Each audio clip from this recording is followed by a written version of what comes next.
राम राम दोस्तों और मेरी माताएं बहनें, आप सभी का स्वागत है बाबा नीम करौली जी की शरण में। आप सभी का स्वागत है मेरी आदि पराशक्ति माँ नवदुर्गा के दरबार में। मेरी माता रानी सबके कष्ट हरो, सबकी झोली भरो माँ। दोस्तों और मेरी माताएं बहनें, आप सभी के लिए सुख शांति के लिए अर्जी लगाता हूँ प्रभु की शरण में। मेरे सर्वप्रथम पूज्य गणेश भगवान जी, मेरे श्री राम प्रभु, मेरी सीता मैया, मेरे शिव शंकर महादेव, मेरे आदि पराशक्ति माँ पार्वती, मेरे हनुमान बजरंग बली, मेरे बाबा नीम करौली जी और सभी देवों की शरण में मैं ये अर्जी लगाता हूँ। जो भी मेरा भाई मेरी माताएं बहनें आपकी महिमा सुनते हैं, उनके सभी कष्ट तुरंत दूर करो भगवान। उनके घर में कभी कोई कष्ट ना हो, सदैव सुख समृद्धि रहे, धन धान्य से उनके परिवार में संपन्नता रहे। यही मेरी प्रार्थना, यही मेरी अर्जी। जय जय श्री राम। दोस्तों और मेरी माताएं बहनें, आज हम करते हैं श्रीमद् वाल्मीकि रामायण किष्किंधा कांड का 27वां सर्ग। पर श्रवणगिरी पर श्री राम और लक्ष्मण की परस्पर बातचीत। पर श्रवणगिरी, इस पर श्री राम और लक्ष्मण जी की परस्पर बातचीत होती हैं। उन बातचीतों का वर्णन है, आपके सभी संकट दूर हों। प्रभु श्री राम के श्रीमुख से निकले हुए ये अनमोल वचन पूरे सुने, आपके घर में सदैव खुशियां आए, यही मेरी प्रार्थना। जय जय श्री राम। जब वानर सुग्रीव का राज्याभिषेक हो गया और वे किष्किंधा में जाकर रहने लगे, उस समय अपने भाई लक्ष्मण के साथ श्री राम जी पर श्रवणगिरी पर चले गए। वहाँ चीतों और मर्गों की आवाज़ गूंजती रहती थी। भयंकर गर्जना करने वाले सिंहों से वह स्थान भरा था। नाना प्रकार की झाड़ियाँ और लताएं उस पर्वत को आच्छादित किए हुए थी और घने वृक्षों के द्वारा वह सब ओर से व्याप्त था। रीछ, वानर, लंगूर और बिलाव आदि जंतु वहाँ निवास करते थे। वह पर्वत मेघों के समूह सा जान पड़ता था। दर्शन करने वाले लोगों के लिए वह सदा ही मंगलमय और पवित्र कारक था। उस पर्वत के शिखर पर एक बहुत बड़ी और विस्तृत गुफा थी। लक्ष्मण सहित श्री राम ने उसी का अपने रहने के लिए आश्रय लिया। रघुकुल का आनंद बढ़ाने वाले निष्पाप श्री रामचंद्र जी वर्षा का अंत होने पर सुग्रीव के साथ रावण पर चढ़ाई करने का निश्चय करके वहां आए थे। उन्होंने लक्ष्मी की वृद्धि करने वाले और अपने विनय युक्त भ्राता लक्ष्मण से यह समयोचित बात कही। शत्रुदमन, सुमित्रा कुमार, यह पर्वत की गुफा बड़ी ही सुंदर और विशाल है। यहाँ हवा के आने जाने का भी मार्ग है। हम लोग वर्षा की रात में इसी गुफा के भीतर निवास करेंगे। राजकुमार, पर्वत का यह शिखर बहुत ही उत्तम और रमणीय है। सफ़ेद, काले और लाल हर तरह के प्रस्तर खंड इसकी शोभा बढ़ा रहे हैं। यहाँ नाना प्रकार के धातुओं के खाने हैं। पास ही नदी बहती है, उसमें रहने वाले मेढक यहाँ भी उछलते कूदते चले आते हैं। नाना प्रकार के वृक्ष समूह इसकी शोभा बढ़ाते हैं। सुंदर और विचित्र लताओं से यह शैल शिखर हरा भरा दिखाई देता है। भांति भांति के पक्षी यहाँ चहक रहे हैं तथा सुंदर मोरों की मीठी बोली गूंज रही है। मालती और कुंद की झाड़ियाँ, सिंधुवार, शीरीष, कदम्ब, अर्जुन और सर्ज के फूलों से वृक्ष इस स्थान की शोभा बढ़ा रहे हैं। राजकुमार, यह पुष्करणी खिले हुए कमलों से अलंकृत हो बड़ी रमणीय दिखाई देती है। यह हम लोगों की गुफा से अधिक दूर नहीं होगी।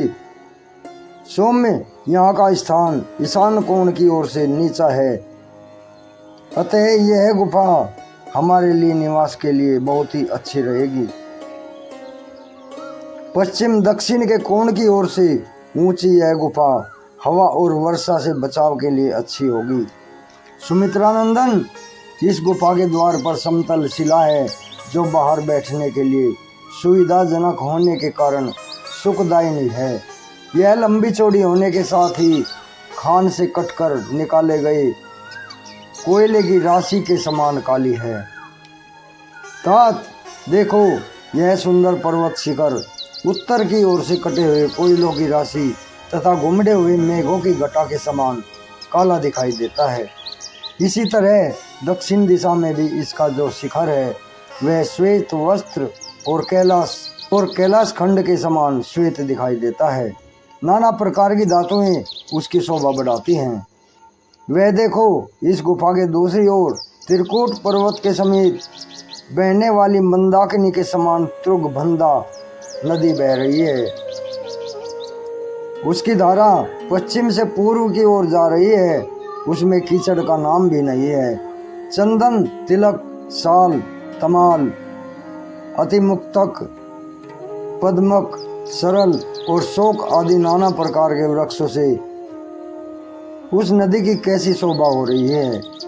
जलबैत, तिमिद, बकुल, केतक, हिंताल, तिनिश, नीप, स्थलबैत, कृतमाल,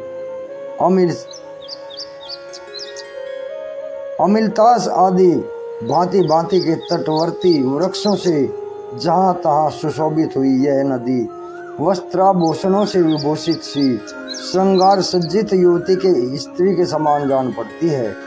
सैकड़ों पश्चिम समूहों से संयुक्त हुई यह नदी उनके नाना प्रकार के कलवरों से गूंजती रहती है।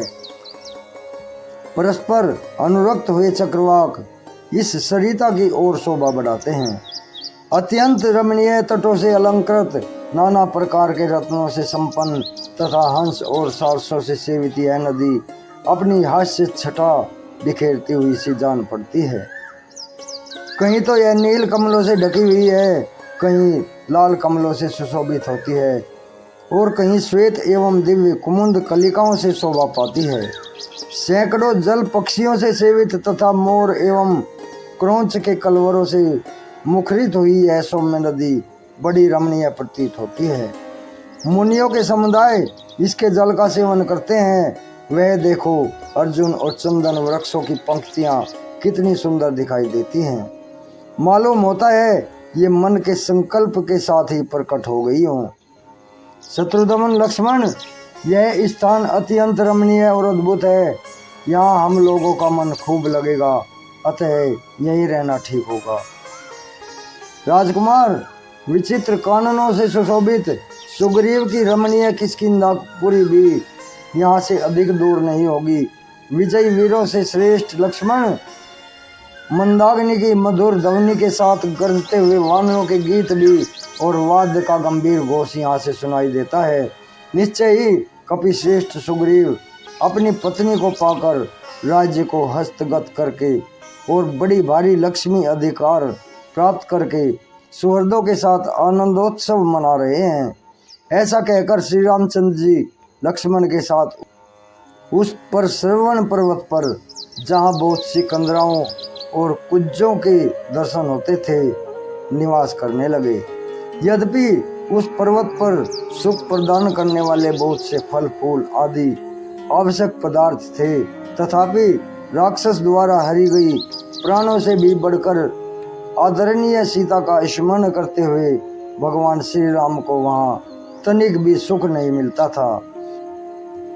विशेषतः उद्याचल पर उदित हुए चंद्रदेव का दर्शन करके रात में सैया पर लेट जाने पर उन्हें नींद नहीं आती थी।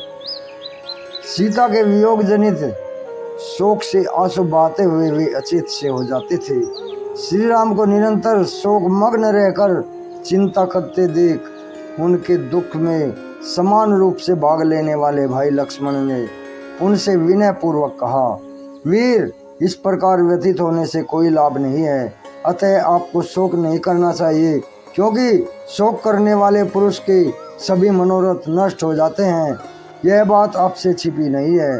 रघुनंदन, आप जगत में कर्मठ वीर तथा देवताओं का समादर करने वाले हैं, आस्तिक, धर्मात्मा और उद्योगी हैं। यदि आप शोकवश उद्यम छोड़ बैठते हैं तो पराक्रम के स्थान स्वरूप समरांगण में कुटिल कर्म करने वाले उस शत्रु का जो विशेषतः राक्षस है वध करने में समर्थ न हो सकेंगे। अतः आप अपने शोक को जड़ से उखाड़ फेंकिए और उद्योग के विचार को सुस्थिर कीजिए। तभी आप परिवार सहित उस राक्षस का विनाश कर सकेंगे। रघुकुल नंदन, आप तो समुद्र, वन और पर्वतों सहित समूची पृथ्वी को भी उलट सकते हैं, फिर उस रावण का संहार करना आपके लिए कौन सी बड़ी बात है। यह वर्षा का काल आ गया है, अब शरद ऋतु की प्रतीक्षा कीजिए। अब शरद ऋतु की प्रतीक्षा कीजिए, फिर राज्य और सेना सहित रावण का वध कीजिएगा। जैसे राख में छुपी हुई आग को हवन काल में आहुति देकर प्रज्वलित किया जाता है, उसी प्रकार मैं आपके सोए हुए पराक्रम को जगा रहा हूँ, भूले हुए बल विक्रम की याद दिला रहा हूँ। लक्ष्मण के इस शुभ एवं हितकर वचन की सराहना करके श्री रघुनाथ जी ने अपने स्नेही सुहृत सुमित्रा कुमार से इस प्रकार कहा। लक्ष्मण, अनुरागी, स्नेही, हितैषी और सत्य पराक्रमी वीरों को जैसी बात कहनी चाहिए वैसी ही तुमने कही है। लो, सब तरह के काम बिगाड़ने वाले शोक को मैंने त्याग दिया। अब मैं पराक्रम विषयक दुर्धर्ष तेज को प्रोत्साहित करता हूँ, बढ़ाता हूँ। तुम्हारी बात मान लेता हूँ। सुग्रीव के प्रसन्न होकर सहायता करने और नदियों के जल से स्वच्छ होने की बाट देखता हूँ।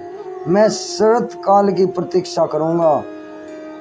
जो वीर पुरुष किसी के उपकार से उपकृत होता है, वह प्रत्युपकार करके उसका बदला अवश्य चुकाता है, किंतु यदि कोई उपकार को न मानकर उसे भुला देता है, यदि कोई उपकार को न मानकर उसे भुला देता है, प्रत्युपकार से मुंह मोड़ लेता है, वह शक्तिशाली श्रेष्ठ पुरुषों के मन को ठेस पहुंचाता है।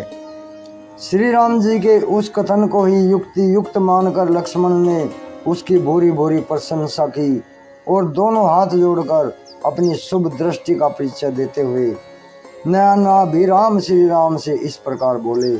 नरेश्वर, जैसा कि आपने कहा है, वानरराज सुग्रीव शीघ्र ही आपका यह सारा मनोरथ सिद्ध करेंगे। अतः आप शत्रु के संहार करने का दृढ़ निश्चय लिए शरत काल की प्रतीक्षा कीजिए और इस वर्षा काल के विलंब को सहन कीजिए। क्रोध को काबू में रखकर शरत काल की राह देखिए। बरसात के 4 महीने तक जो भी कष्ट हो उसे सहन कीजिए तथा शत्रुवध में समर्थ होने पर भी इस वर्षा काल को व्यतीत करते हुए मेरे साथ इस सिंह सेवित पर्वत पर निवास कीजिए। इस प्रकार श्री वाल्मीकि निर्मित आर्ष रामायण आदि काव्य के किष्किंधा कांड में 27वां सर्ग पूर्ण हुआ। जय जय श्री राम, जय हनुमान जी, जय बाबा नीम करोली नारायण जी। दोस्तों और मेरी माता बहनों, 27वां सर्ग पूर्ण हुआ है। कल मैं 28वां सर्ग सुनाऊंगा आपको। श्री राम के द्वारा वर्षा ऋतु का वर्णन। अभी आज्ञा लेता हूँ। प्रभु श्री राम जी के अनमोल वचन, ये अमृत वचन आपके लिए मंगलदायी हों, यही मेरी प्रार्थना। जय जय श्री राम।